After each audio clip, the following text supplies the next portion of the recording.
Hi, Tenant and Aurora. Aurora. Very good. Pam. Hi. I want to tell you a little bit about our little 65 Corvair Corsa here today. Yeah. She's a two-owner car. We're the second owners of this car.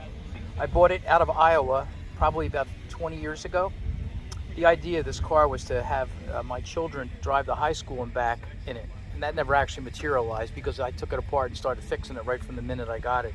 When did you buy it? We bought it about 20 years ago. Uh-huh. I found out about it. I went to Iowa, flew up there to buy it, and I bought it from a large animal veterinarian. His aunt was the original owner of the car. And I said, Ken, why are you selling this car? And he goes, I want to build a 1955 Chevy Hot Rod. I said, Ken, build the 55 and keep this old girl. She's in such nice shape. Yeah. So he says they couldn't keep both. So that's how we got it. So I reached out to his family, to his aunt. Now, whoa, we're jumping ahead. You drove her home. I drove it home from Iowa.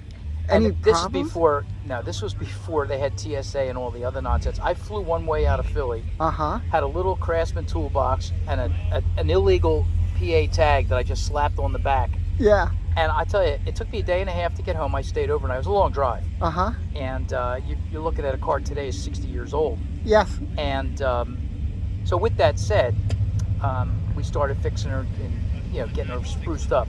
So I called her looking for pictures of the cars she might have had, old family pictures, and she didn't have any. But when I asked her about the car, I said, Dorothy, do you remember driving a little 65 Corvair? And she goes, oh yes, my dear husband Gordon bought me this car for Christmas off the showroom floor at Van Chevrolet, which is still on the back of the car.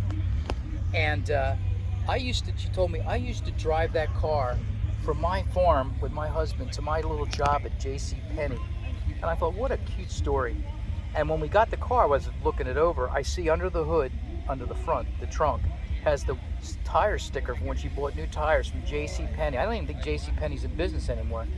And in the glove box is her little notebook of every oil change and tire rotation she ever did, all there in woman's handwriting. So we've kept all those things as they were. And we're keeping it pretty much as it is, and we're going to keep it kind of like as curators of a time capsule history. What's it? HOPC, where they appreciate, we're finally understanding what we've got here. Yes. Because the only original ones. That's right. It's original paint. It's painted in lacquer.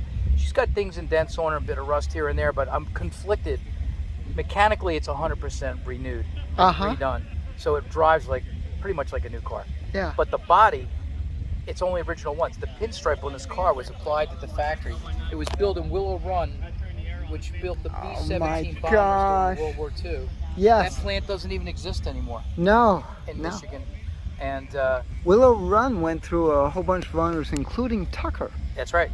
Yeah. So it was historic. Yes. And I understand that General Motors had converted some of the grounds there to some electric car technology. I'm not sure about that. Okay. But it was sad to see that they tore that down. Yeah. Skilled hands built this car. The jobs, they supported families over those many years. This was built and designed during a time when General Motors had lots of money. Oh my and God. could do it. Today, They had 52% of the market back then. Yeah, that's correct.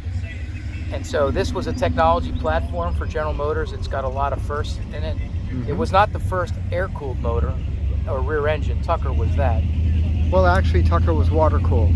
Was Tucker water cooled? I thought they were air-cooled. They wanted originally air cooled, but they couldn't do They it. couldn't do it. So, and the other thing is turbocharged. 2 weeks before this was launched by General Motors, Oldsmobile came out with a turbocharged engine. Yep, the And then 215. first American car with independent four-wheel suspension. So it shares the rear with Corvette. A lot of parts on this and some of the design features are from Shenandoah, who was the designer for Stingray. And you can see the design thought process in this car, which again makes it unique. It's very stylish even today, considering the car's almost 60 years old. Oh my gosh, yes. So, The lines are timeless, and there's certain designs which are timeless. see, my wife tells me that all the time, Pam. At 67, I'm timeless. There we go. So it was great chatting with you today. Oh, thanks for bringing out the Thanks car. for Really sharing it with appreciate us. it. I'm going to go take a walk about. All right.